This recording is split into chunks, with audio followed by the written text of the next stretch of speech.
Video kali ini saya mau membahas soal moving average. Moving average adalah indikator teknikal paling utama yang saya gunakan sekarang ini. Nah, apa itu moving average? Ya Anda Google aja di Google, apa itu moving average? Sudah banyak sekali yang menjelaskan apa itu moving average secara terperinci. Ya intinya begitu deh. Anda Google aja sendiri, apa arti moving average. Biar video ini singkat, soalnya kalau saya jelasin apa itu moving average, terlampau panjang video ini, oke? Saya balik ke inti video. Moving average yang sering dipakai trader adalah moving average 5, moving average 10, 20, 50, 100, dan 200. Selama ini saya liatin, itu trader-trader memakainya simple moving average. Yang trader-trader pemula, yang trader profesional, mereka pada pakai simple moving average. Seandainya Anda mau pakai MA, itu Anda jangan pakai semuanya kayak begini. Semua MA dari MA 5 sampai MA 200 Anda tampilin semua. Ya kalau begini, ini namanya kacau. Soalnya seandainya Anda menampilkan semua MA seperti ini, itu bakal menghalangi Anda melihat si candlestick-nya. Ini semua MA saya tampilin sampai menghalangi si candlestick-nya. Ya ini enggak baik. Secukupnya aja. Maksimal 3 moving average. Sekarang si IHSG lagi uptrend. Si moving average 200 sama moving average 100 saya gunakan untuk melihat apakah saham ini lagi uptrend secara jangka panjang atau enggak lagi downtrend secara jangka panjang. Yang moving average 200 itu yang garis merah, yang MA 100 yang garis biru. Tuh, lihat tuh. Begitu IHSG di bawah MA 200, dia sideways atau enggak downtrend. Ya, fungsi moving average adalah mengetahui tren saham. Apakah sahamnya lagi uptrend, downtrend, atau sideways. Seandainya saham lagi berada di atas MA 100 dan MA 200, seperti contohnya si IHSG nih, sewaktu dia tahun 2016 sampai 2018, si IHSG berada di atas MA 100 dan MA 200. Ini dia uptrend, terus naik,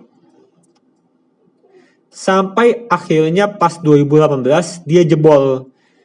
Dia jebol ke bawah MA 100 dan MA 200. Setelah dia jebol, langsung setelahnya dia sideways. Ya intinya, si MA 100 dan MA 200 ini untuk mengukur bagaimana trennya secara jangka panjang. Nah, sekarang si IHSG itu dia sudah berada di atas MA 100 dan MA 200 yang garis merah dan garis biru. Nah, ini berarti si IHSG lagi mulai uptrend secara jangka panjang.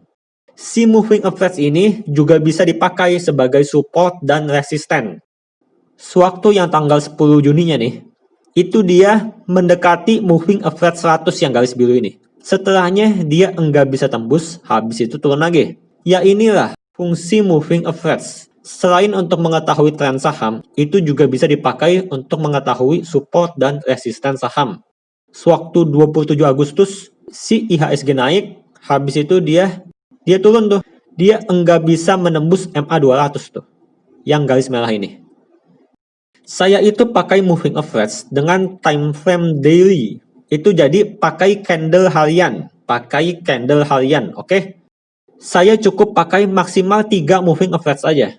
Supaya enggak menghalangi candlestick. Supaya saya lebih jernih melihat candlestick. Si MA 50, 20, 10, dan 5 itu untuk mengukur secara jangka pendek. Ini secara jangka pendek, apakah si IHSG lagi uptrend apa downtrend. Sekarang si IHSG lagi berada di atas moving average 5 nih, yang garis oranye ini nih. Ya intinya begini, selama IHSG masih berada di atas MA 5, maka dia masih sangat uptrend. Seandainya dia jebol ke bawah MA 5, maka kekuatan uptrend dia bakal berkurang. Itu berarti dia enggak lagi sangat uptrend. Ya tetapi dia masih uptrend selama dia masih berada di atas MA 10 yang garis ungu. Seandainya si MA 10 jebol juga, itu baru bahaya, baru hati-hati. Selama ini saya perhatikan, seandainya saham udah jebol MA 10, maka kekuatan uptrend dia bakal berkurang. Itu mungkin bisa sideways lama. Ya tetapi masih ada harapan. Yang harapannya ada di MA 20. Di moving average 20 ini. Selama dia berada di atas MA20, maka masih aman. Ya begini, seandainya si IHSG udah jebol ke bawah MA10, setidaknya dia harus bertahan di atas MA20. Selama dia bertahan di atas MA20, maka dia masih aman. Mungkin dia bakal sideway dulu. Sideway. Selama di atas MA20, masih aman. Nah, makanya saya berikan warna kuning ke MA20 ini. Yang si MA20 ini yang garis kuning. Yang berarti hati-hati. Seandainya si IHSG jebol MA20, maka berikutnya dia ke MA50 di 5200. Itu langsung benar-benar turun. Nih, saya contohkan nih ke IHSG sewaktu tahun 2016. Sewaktu dia benar-benar uptrend. Tuh lihat, si IHSG itu dia terus-menerus dijagain di atas MA100 yang garis biru. Sewaktu dia benar-benar uptrend, dia dijagain di atas MA10 tuh. Ini dia naik. Sewaktu si MA10 tembus, itu dia masih ada harapan di MA20 yang garis kuning. Habis itu dia mantul lagi. Nah, sekalinya dia jebol MA20 dan MA10 nih. Nih, lihat tuh, jebol. Si IHSG langsung turun, langsung terjun. Sampai si IHSG mantul lagi di MA100 nih. Tuh, lihat tuh, sewaktu dia benar-benar uptrend tuh. Itu dia benar-benar dijagain di atas MA10 dan MA20. Sampai akhirnya dia jebol MA20. Habis itu dia hancur. Dia jatuh. Ya begitu intinya. Selama saham di atas MA10 dan MA20, maka dia masih uptrend, masih aman. Seandainya dia sudah jebol MA10 dan MA20, maka itu harus waspada. Nih, saya contohkan dengan BBCA. Sewaktu dia turun, yang pas tanggal 25 November, itu dia turun dengan volume tinggi, serta si asing jualan. Sehabis itu saya lihat, loh ini masih BBCA, ini mah baru tembus MA10 doang. Itu dia yang si MA20-nya yang di 31.500, dia belum ketembus. Nah, setelahnya bener aja. Sehari kemudian si BBCA mantul di atas Moving Average 20 yang garis kuning. Ya intinya gitu, seandainya saham sudah tembus si MA10, maka jangan panik dulu. Lihat dulu, itu dia tembus MA20 gak? Seandainya dia masih dijagain di atas MA20, maka dia masih uptrend, masih aman. Sekarang si BBCA masih aman. Itu dia lagi sideway. Soalnya dia sudah jebol MA10. Seandainya saham yang sudah jebol MA10, maka kekuatan uptrend dia bakal berkurang. Ya intinya sekarang dia sideway dulu. Si BBCA juga sudah di atas MA200. Ini harusnya si BBCA bakal memulai si uptrend jangka panjang, mungkin dia bakal ke 40.000. Memulai uptrend jangka panjangnya. Nih, saya contohkan nih. Seperti Anda lihat, si Breeze sudah berada di atas MA200. Si MA200 Breeze ada di 600 nih. Si MA100 yang garis biru ini ada di 900. Nah, sekarang si Breeze lagi uptrend. Itu dia lagi dijagain di atas MA20 garis kuning dan MA10. Selama si Breeze berada di atas MA10, maka masih aman. Yang support terpenting Breeze ada di 1000 tuh. Yang garis biru ini. Ini yang garis uptrend Breeze nih. Selama dia berada di atas 1100 sebenarnya sih masih aman. Masih oke buat Breeze. Nah, bagaimana dengan BBLI? Ini BBLI dia ada open gap nih. Di 3.700. Nah, tetapi si gap itu enggak selalu ditutup. Sekarang si BBLI masih dijagain di atas MA10 nih, yang garis ungu ini. Selama dia di atas MA10, maka masih aman, masih uptrend. Ya intinya gini buat BBLI.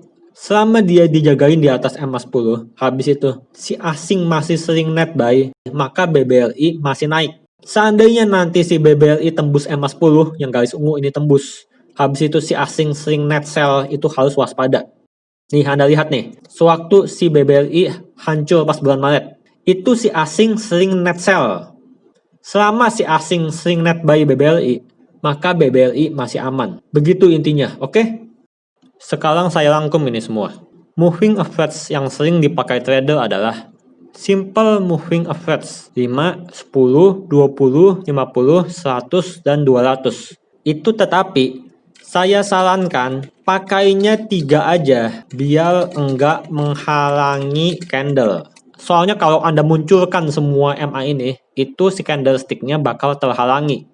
Si MA 100 dan 200 itu berfungsi untuk mengetahui si tren jangka panjang. Si MA 50 untuk mengetahui si tren jangka menengah. Nah, seandainya si tren jangka pendek itu MA 5, 10, dan 20. Seandainya sahamnya lagi uptrend, lagi naik ke atas, habis itu dia berada di atas MA 5, 10, dan 20 sekaligus, maka itu dia lagi sangat uptrend. Seandainya dia jebol ke bawah MA 5, maka kekuatan uptrend dia bakal berkurang. Ya, tetapi dia masih uptrend selama dia berada di atas MA 10. Seandainya MA 10 jebol, maka itu harus waspada. Nah, itu berarti kekuatan uptrend dia berkurang jauh. Ya, tetapi masih ada harapan selama dia berada di atas MA 20. Seandainya si MA 20 jebol juga, maka itu bahaya. Itu dia bisa sideways lama atau enggak downtrend. Itu kalau saham udah dijebol MA 20, maka itu harus waspada. Nah, selain itu, selama saham di atas MA 100 dan MA 200, yang paling penting MA 200, maka itu berarti dia masih uptrend atau sideways secara jangka panjang. Seandainya saham jebol ke bawah MA 200, maka itu bahaya. Itu udah downtrend. Seperti yang sudah saya contohkan di IHSG tadi. Sewaktu si IHSG hancur pas tahun 2020 bulan Maret, itu dia berada di bawah MA 200. Ya oke, sekian videonya. Terima kasih sudah menonton. Jika Anda ingin melihat semua saham yang saya beli, serta analisa teknikal semua saham gold chip yang diupdate setiap hari, itu ada di website Traktir Kapten Saham 707. Habis itu Anda klik yang Jurnal Trading. Ini diupdate setiap hari. Yang di sini ada semua saham yang saya beli, serta analisa teknikal semua saham gold chip tuh. Saya analisa si IHSG pakai moving average. Seperti si Telkom tuh, saya analisa. Si Telkom masih sangat uptrend, soalnya dia lagi dijagain di atas MA 10 yang garis ungu ini nih. Lagi mau menguji resisten open gap di 3600. Terus si ITMG. Si ITMG lagi sangat uptrend, soalnya dia lagi berada di atas MA 5 serta MA 10 sekaligus. Selama ITMG berada di atas MA 5, maka dia masih sangat uptrend. Yang penting dia dijagain di atas MA 5 dan MA 10, maka dia masih uptrend, oke? Ya intinya, si moving average ini harus sering banyak latihan. Semakin Anda sering latihan, maka nanti Anda bakal terbiasa mengetahui mana aja moving average yang penting untuk dipakai. Terima kasih sudah menonton. Jangan lupa juga subscribe channel YouTube saya. Terima kasih.